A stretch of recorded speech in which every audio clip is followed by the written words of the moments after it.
कि जिस सत्र में हमने संविधान दिवस मनाया, कॉन्स्टिट्यूशन पे चर्चा करी, उसी चर्चा के दौरान जो गृह मंत्री जी की टिप्पणी आई वो बहुत ही अफसोसजनक है। वो भी हमारे देश के संविधान के निर्माता रहे बाबा साहब अम्बेडकर के बारे में अपनी जो इनसे चूक हुई है, भूल हुई है, उसको न कबूलते हुए दूसरे की किसी को चोट लग गई और इस तरह के जो झूठे षड्यंत्र भाजपा हमेशा करती है। क्या बाबा साहब से हमारा ध्यान नहीं भटकेगा और हम अभी भी अटल है कि गृह मंत्री माफी मांगे, अपने शब्दों को वापस ले। सरकार का प्रचलन है, इनका तरीका है, लेकिन हम समाजवादी के लोग हैं और हम डरने वाले नहीं हैं, ना हम झुकने वाले हैं। हम हिम्मत से अपने लोगों की लड़ाई लड़ते रहेंगे। जिस संविधान की शपथ लेके आप बने हो गृह मंत्री, उस संविधान की आप इज्जत नहीं करते, बाबा साहब की आप इज्जत नहीं करते, बाबा साहब का उल्लेख आप एकेरी से करते हो। देखिए, बहुत अफसोस की बात है कि जिस सत्र में हमने संविधान दिवस मनाया, कॉन्स्टिट्यूशन पे चर्चा करी, उसी चर्चा के दौरान जो गृह मंत्री जी की टिप्पणी आई वो बहुत ही अफसोसजनक है। वो भी हमारे देश के संविधान के निर्माता रहे बाबा साहब अम्बेडकर के बारे में, और जिनको पूरा देश मानता है, क्योंकि संविधान से ही हमारे हर नागरिक के अधिकार निकलते हैं। तो बहुत अफसोसजनक टिप्पणी थी और हम यही मांग करते हैं विपक्ष के लोग कि उन गृह मंत्री अपने शब्दों को वापस लें, माफी मांगे, और उसी के तर्ज पे यहाँ पर हम सब ने विरोध प्रदर्शन किया। विरोध का अधिकार भी हमें संविधान से मिला है, तो उसी अधिकार का इस्तेमाल करते हुए सबने यहाँ शांतिपूर्वक विरोध किया। और जो झूठी बातें भाजपा फैला रही है कि इस तरीके से धक्का मुक्की हुई, हम लोग दोनों दिन प्रदर्शन में रहे और हमारे सामने ऐसा कोई भी हालात नहीं बने। हालांकि हमने ये तक देखा कि सभी सांसद अंदर जाते हुए एक कतार में अंदर गए हैं, तो व्यवस्था ठीक थी, शांतिपूर्वक थी। लेकिन क्योंकि इन्हें ध्यान भटकाना है, अपनी जो इनसे चूक हुई है, भूल हुई है, उसको न कबूलते हुए दूसरे की किसी को चोट लग गई और इस तरह के जो झूठे षड्यंत्र भाजपा हमेशा करती है, उसके तहत मुझे लग रहा है ये ध्यान भटकाने का एक प्रयास है। लेकिन संविधान से हमारा ध्यान नहीं भटकेगा, बाबा साहब से हमारा ध्यान नहीं भटकेगा और हम अभी भी अटल है कि गृह मंत्री माफी मांगे, अपने शब्दों को वापस ले। देखिए, लगातार इसी तरीके से प्रताड़ित किया जा रहा है। विपक्ष के जितने भी लोग हैं, जो भी बोलने का हिम्मत करता है इनके सामने, जो भी इनको हराने का प्रयास करता है, हराता है, तो उन पर इसी तरीके से, खासतौर पर मैं उत्तर प्रदेश के बारे में कहूंगी, कई हमारे पार्टी के ऐसे लोग हैं, इरफान सोलंकी साहब हैं, आजम खान साहब हैं, अब जिया उर रहमान बर्ग जो हमारे सांसद है संभल से, उन पर कार्रवाई हो रही है। उससे पहले भी कई लोग, मेरे भाई के ऊपर इसी तरीके से कार्रवाई की गई थी। तो ये इस सरकार का प्रचलन है, इनका तरीका है, लेकिन हम समाजवादी के लोग हैं और हम डरने वाले नहीं है, ना हम झुकने वाले हैं। हम हिम्मत से अपने लोगों की लड़ाई लड़ते रहेंगे। जी, पहली बार मैं उनकी बात से सहमत हूँ कि आज जो मांग है, वक्त की जो पुकार है, वो यही है कि हम लोग इन सब मुद्दों से ऊपर उठकर, जो हमारे बुनियादी मुद्दे हैं, जो डेवलपमेंट के मुद्दे हैं, जो हमारे देश की प्रगति के मुद्दे हैं, उन पर सभी लोग मिलकर काम करें, तभी हम आगे बढ़ पाएंगे। तो पहली बार उनकी बात से मैं सहमत हूँ। हालांकि ये सब उन्हीं की प्रयोगशाला से चला है, लेकिन चलिए, देर आए दुरुस्त आए। देखिए, कल की पूरी घटनाक्रम सबको पता है। हम भारत रत्न डॉक्टर बाबा साहब अम्बेडकर जी के स्टैच्यू से निकले, हम यहाँ पे आए, और जिस तरह से हमारे साथ उस समय जो वक्त के साथ उस समय हमारे साथ जो हुआ, धक्का बुक्की हुई, उसकी कंप्लेंट हमने भी फाइल की है।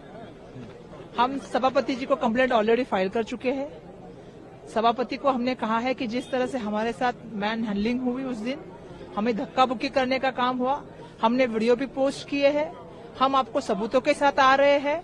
और हमारे पीछे आदरणीय मल्लिकार्जुन खड़गे साहब खड़े थे, आदरणीय प्रियंका गांधी जी खड़ी थी, और जिस तरह से सभी आए, फिर बीच में पप्पू यादव जी को आना पड़ा ताकि रोक सके।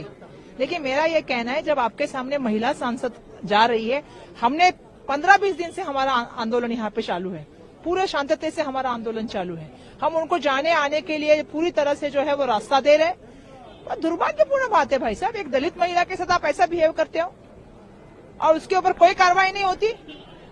कल मुंबई कांग्रेस में पूरे भारत भर में एक ही कार्यालय को पूरी तरह से तोड़ने का काम हुआ, 60 लोग घुसे। हमारा सरकार कहती है लाडली बहन, तो एक दलित लाडली बहन का दिखता नहीं है। मेरा पोस्टर फाड़ा, वहां पे आदरणीय सोनिया गांधी, आदरणीय राहुल गांधी जी के, और मेरे इस पे कला डालने का काम हुआ, कालीशाही। क्यों कालीशाही हमारे मुंह पे डाली? जिसने अम्बेडकर अम्बेडकर अम्बेडकर बोलना फैशन हो गया है, माफी मांगने के वो इंसान तैयार नहीं, देश का गृह मंत्री माफी मांगने को तैयार नहीं है, और उतना माफी नहीं मांगने कर हमारे ऊपर शाही डालने का क्यों? हमने क्या किया है? हम संवैधानिक मांग से आंदोलन कर रहे थे। जिस संविधान की शपथ लेके आप बने हो गृह मंत्री, उस संविधान की आप इज्जत नहीं करते, बाबा साहब की आप इज्जत नहीं करते, बाबा साहब का उल्लेख आप एकेरी से करते हो, उसको माफी नहीं मांगनी चाहिए, इस्तीफा नहीं देना चाहिए अगर आप संविधान नहीं मानते हो तो वो बात हम लोग कह रहे थे। लेकिन दुर्भाग्यवश उस बात को भी नहीं लिया गया और हमारा ऑफिस तोड़ा गया। यहाँ पे हमें रोका गया, इसकी कंप्लेंट हमने सभापति के पास की है। कल हम पुलिस स्टेशन में गए थे, पुलिस स्टेशन में भी हमने पूरा फोटो दिया है, बताया किस तरह से हमारे साथ हुए और यहाँ पे सब लोगों ने देखा है। मुझे नहीं पता, कल मैंने सुरक्षा कर्मी को भी पूछा कि कल आप लोग कहाँ थे, क्यों नहीं आए सामने? जब संसद के सुरक्षा कर्मी हमारे सामने, जब हम लोग वहां पे खड़े थे, हम तो शांति से जाना चाहते थे, हम तो सिंगल लाइन में आज की तरह आए थे, तो क्यों हमारे साथ ऐसा किया गया? हमने भी कंप्लेन की है, हमने भी पुलिस स्टेशन में कल वीडियो दिखाए, तो हमारा क्यों नहीं एफआईआर लॉन्च होता? हमारी कंप्लेन के ऊपर क्यों एक्शन नहीं हो रही है? जबकि हमारे वीडियो सोशल मीडिया पे आ चुके हैं, फिर भी उनके ऊपर कोई एक्शन नहीं हो रहा है। दुर्भाग्य है। एक दलित महिला के साथ होता है तो उसका कॉग्निजेंस नहीं लिया जाता है, खरगे साहब के साथ होता है तो उसका कॉग्निजेंस नहीं लिया जाता। ऐसे कैसे चलेगा इस देश में? बाबा साहब हमारे प्राण है, बाबा साहब हमारा अस्तित्व है। बाबा साहब के ऊपर कोई बोलेगा तो हम सड़क पे उतर के आएंगे, संसद में बात करेंगे, और अगर हमें बोलने का मौका नहीं देंगे तो हम लड़ाई लड़ने का काम करेंगे, हम डरेंगे नहीं। पहले तो शिवराज सिंह जी को संविधान मंजूर है क्या? उनकी पार्टी को मंजूर है क्या? अमित शाह के ऊपर क्यों नहीं बात कर रहे? पहला मेरा सवाल है। और दूसरा मेरा सवाल है कि उन्होंने संविधान बनाया है क्या? कांग्रेस के कार्यकाल में संविधान बना है। बाबा साहब ने खुद कहा है कि कांग्रेस है इसलिए संविधान में मुझे जो है पूरी तरह से आजादी से काम करने का मौका दिया। क्या बार बार बताते हैं लोगों को इतिहास? गलत इतिहास बोलना, झूठ बोलना, ये भाजपा की हमेशा की राजनीति रही है।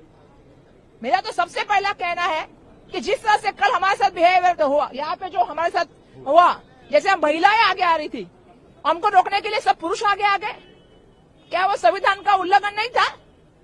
अरे आप तो सत्ताधारी थे ना, आपको तो हमें इस साइड से जाने की जगह देनी चाहिए थी, हमें एक जगह से भेजना चाहिए था। आपको याद होगा हमारा भी आंदोलन चलता है तो हम उनके लिए जाने के लिए जगह देते हैं, उनके महिलाओं के साथ सम्मान से बात करते हैं, सम्मान से उनको भेजते हैं। आप क्या कर रहे थे हमारे साथ? हमारे मीडिया तो सोशल मीडिया पे हमारा उपलब्ध है, आपको दलित महिला नहीं दिखती तब? आप जिसके कल फोटो पे जाके ऑफिस तोड़ के आए, वहां पे अंदर महिलाएं थी, हमारे कार्यकर्ता थे, आप 60-70 लोग अंदर घुस के आए। किसका राज चल रहा है? कानून का राज चल रहा है कि भाजपा का राज चल रहा है? ये संविधान ने देश बनाया है, कानून का राज चलना चाहिए।